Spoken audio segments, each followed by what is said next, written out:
Prism Johnsons limited द्वारा आधुनिक जैविक खेती पर एक दिवसीय कार्यशाला का आयोजन किया गया। किसानों को उन्नत किस्म के बीजों की किट भी प्रदान की गई। प्रिज्म जॉनसन्स लिमिटेड मनखरी सतना द्वारा स्थानीय किसानों के हित में आधुनिक जैविक खेती पर एक दिवसीय कार्यशाला का आयोजन किया गया। इस कार्यशाला का मुख्य उद्देश्य किसानों को जैविक खेती की नवीनता तकनीकों से अवगत कराना और उनके उत्पादन की गुणवत्ता व पैदावार को बढ़ावा देना था।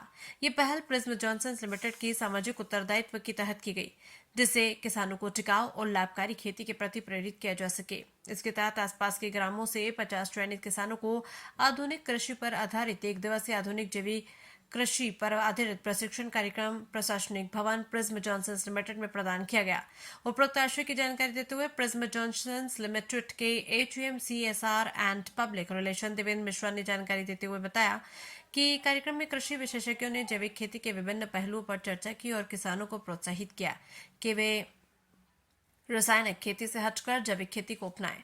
विशेषज्ञों ने बताया कि जैविक खेती न केवल पर्यावरण को संरक्षित करती है बल्कि किसानों की आय को भी बढ़ा सकती है।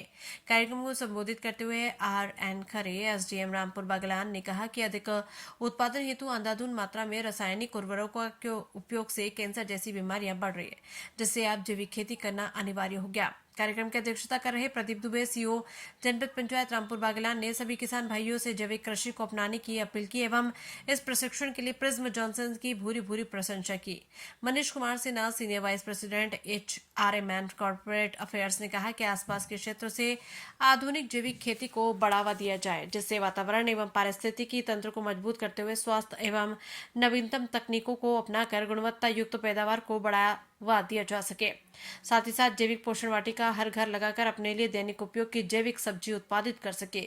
इस कार्यक्रम का आयोजन प्रिज्म जॉनसन लिमिटेड एवं कृषि विज्ञान केंद्र मझगवा एवं भोपाल के कृषि वैज्ञानिकों द्वारा व कृषि के तरीकों एवं कृषि का लाभ का धंधा कैसे बनाया जाए, विधियों एवं विभिन्न आयामों को बहुत ही रुचिकर ढंग से किसानों को बताया गया। कार्यक्रम के अंत में सभी किसान भाइयों को प्रशिक्षण प्रमाण पत्र एवं उन्नत गेहूं एवं सरसों के बीज की किट आर.एन. खरे एसडीएम रामपुर बागलान, प्रदीप दुबे सीओ जनपद पंचायत रामपुर बागलान, मनीष कुमार सिन्हा कृषि वैज्ञानिक कृषि विज्ञान केंद्र मझगवा एवं अमन व्यास कृषि वैज्ञानिक सहायक संस्था भोपाल के द्वारा प्रदान की गई।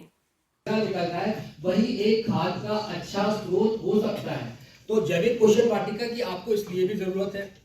इसके अलावा जैविक पोषण वाटिका ये जो हर्बिसाइड है जी और इंसेक्टिसाइड जी, तो इंसेक्टिसाइड का तो जैविक में आपने निदान किया है जी, है ना जी। हर्बिसाइड का है क्या कुछ प्लान? हाँ सर, एक्चुअली जब मैंने आपको बताया कि हम जब अभी बात करेंगे कि हम यहाँ पर आपको ऐसे सपने भी दिखाएंगे कि आप यहाँ से आजकल क्या कहते हैं अमेरिका पहुंच जाओगे, नहीं, हम बहुत ग्रेजुअली साइंटिफिकली वैज्ञानिक रूप से धीरे धीरे धीरे आगे बढ़ेंगे। तो जो आप बात कर रहे हैं कि हर्बिसाइड की, उसमें मैनुअल हैंड होइंग करनी पड़ती है बहुत सारी जगह पे। और दूसरा सर बात क्या होता है कि जब आप देखेंगे, अगर हम धान की बात नहीं कर रहे, लेकिन यदि आपने अपने घर के पास में जैविक पोषण वाटिका लगाई तो कितना टाइम लगेगा इसमें? हाँ